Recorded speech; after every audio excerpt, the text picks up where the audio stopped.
যাদের অর্থের প্রয়োজন তাদেরকে আপনি অর্থ দান করবেন। ঠিক আছে মহাপ্রভু, আমি যেখানে খাদ্যের প্রয়োজন সেখানে খাদ্য দেবো, আর যেখানে বস্ত্রের প্রয়োজন সেখানে আমি বস্ত্র দেবো, আর যেখানে ঔষধের প্রয়োজন সেখানে আমি ঔষধ দেবো।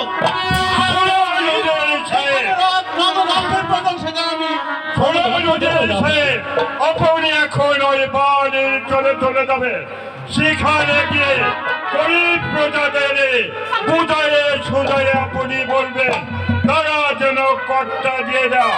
যদি কেউ না যায় তাদের কোনো কুটো কথা আপনি বলতে পারবেন না, কথাটা মনে রাখবেন। তাই হবে। এটা হচ্ছে নবাবের আদেশ।